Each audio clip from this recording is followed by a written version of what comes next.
Welcome to the Explainer. Today, we're diving into how hackers attack, guide to types of cyber attacks. We're going to break down the major categories of cyber threats, but, not just with boring textbook definitions.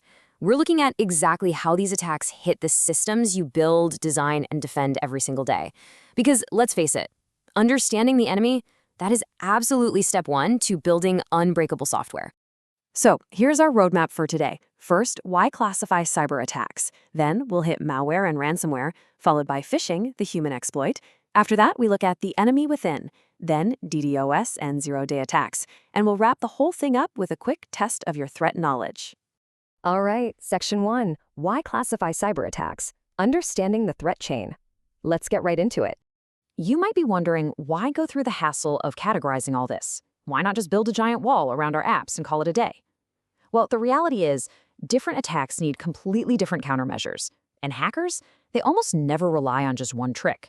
They chain these methods together. Think about it. A phishing email drops some malware, which gives them a foothold for lateral movement, and boom, that culminates in a devastating ransomware lockout. But here is the great news for us. Breaking absolutely any link in that attack chain is a highly effective way to defend your code. You snap one link, the whole attack falls apart. Moving right along to Section 2, malware and ransomware. These are the direct software threats. We're talking about malicious programs explicitly designed to harm, exploit, or hijack your systems, totally without consent, of course. Now, pretty much every malware attack follows a very rigid four-step playbook: delivery, installation, execution, and finally, damage. As a developer, your job isn't just writing cool new features. You've got to look at your architecture and ask, where can I interrupt this flow? Can you block the initial delivery? Or maybe sandbox the environment so execution is literally impossible? Now look at the stark contrast in how these operate. You've got a Trojan, right, that relies entirely on tricking a user into willingly downloading it, usually disguised as something completely legitimate. But then compare that to a worm. Worms are terrifying because they self-replicate across networks without any user interaction whatsoever. Remember the WannaCry attack? That spread as a worm and autonomously infected over 200,000 computers worldwide in just a matter of days. Absolutely wild. Okay, so here's where this gets super real for your codebase. We're not just defending against sketchy email attachments anymore. Every single software dependency you pull in is a potential malware vector. Seriously, attackers are uploading poisoned packages to registries like NPM and PyPy using typo squatting. They are literally just sitting there crossing their fingers that you misspell a library name in your terminal. It's super sneaky, but man, it works. The sheer risk of trusting outside code was beautifully and tragically demonstrated by the 2020 SolarWinds supply chain attack. Total game changer. And then there's the money. The financial scale of ransomware, which is a specialized, incredibly destructive malware that encrypts your data, is just staggering. Get this. In 2023, the average demanded payout just to get a decryption key hit $1.5 million. To put that into perspective, this isn't just a couple of hackers in a basement anymore. With ransomware as a service on the rise, this is a highly industrialized billion-dollar cybercrime machine.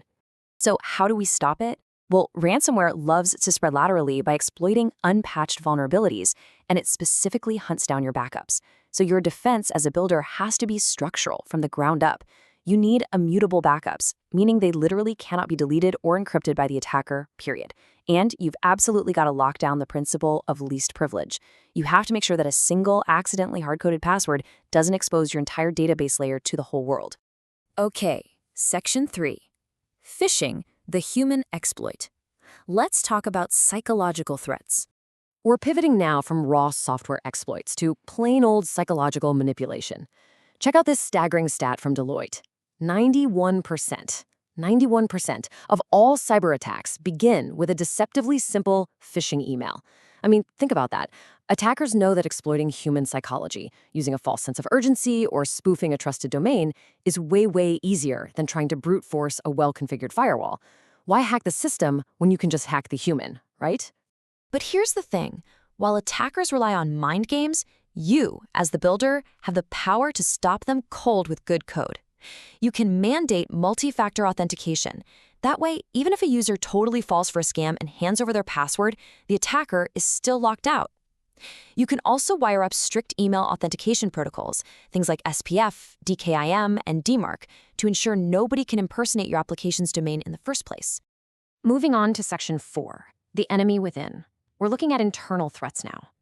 This right here is arguably one of the absolute hardest threats to detect. Why? Because the attacker already has the keys to the castle. They have legitimate access to your environment. Internal threats basically come in two distinct flavors. On one hand, you have the malicious insider. Think of a disgruntled employee or a contractor out for revenge, theft, or sabotage. On the other hand, you've got the accidental insider. They don't mean any harm, but they might casually commit an AWS key to a public GitHub repo, or totally misconfigure a cloud storage bucket. Honestly, both are incredibly dangerous. Fortunately, dealing with both types of insiders requires the exact same defensive architecture. You have got to enforce rigorous least privilege access. Nobody gets access to everything, they only get exactly what they need to do their job. You also need comprehensive, aggressive audit logging, so when something weird happens at 2 a.m., you know about it immediately. And crucially, secure your pipeline. Never, ever allow direct code pushes to the main branch without a solid review process. All right, Section 5, DDoS and zero-day attacks. Time to look at overwhelming and unknown threats.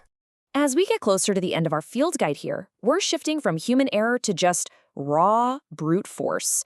A distributed denial of service, or DDoS attack, weaponizes these massive botnets, thousands of compromised devices, just to flood your application or network layer. The singular goal? Make your system completely unavailable to real users. And because this garbage traffic often looks exactly like normal requests, your code has got to be resilient. It must handle rate-limiting gracefully and be explicitly designed to fail safely when slammed with unexpected load. And that brings us to the ultimate climax of cyber threats, the zero-day attack. So a zero-day is a vulnerability that the software vendor doesn't even know exists. Attackers find it on day 0 and immediately start exploiting it. This creates a terrifying window of maximum risk, a gap between when the exploit starts happening in the wild and when a patch is finally, hopefully released days or even months later. Zero-day exploits can fetch millions of dollars on the dark web, and because there is literally no immediate patch available, you can't just rely on standard updates to save you. Your only real survival strategy against the total unknown is deploying multiple overlapping layers of security. We call this defense in depth. Combine that with least privilege and highly robust anomaly monitoring, and you actually stand a fighting chance. Finally, Section 6, test your threat knowledge. Let's do a quick interactive quiz. Okay, we have covered a ton of ground in our threat taxonomy today, so let's lock in that knowledge right now with a rapid-fire quiz. Here's your first scenario. Thinking back to that devastating WannaCry attack we discussed a few minutes ago, what do we specifically call malware that replicates and spreads across networks completely autonomously? Is the correct classification A, a virus, B, a Trojan, C, a worm, or D, spyware? Well, if you guessed C, a worm, you are exactly right. Remember, unlike a biological-style virus that has to attach to a host program or a Trojan that needs a tricked user to click install, worms are a completely different beast. They are uniquely dangerous because they spread all by themselves. Spot on. Now for our final question. What massive percentage of all cyber attacks start simply by tricking a human being with a phishing email, according to Deloitte? It is an unbelievable 91%. The vast majority of breaches out there are not these crazy Hollywood-style firewall hacks. They're just psychological manipulation. Understanding these threats, from basic human error all the way up to self-replicating worms, is absolutely step 1 to building unbreakable systems. So I'm going to leave you with this final thought as you head back to your keyboards today. Which link in the attacker's chain is your code going to break?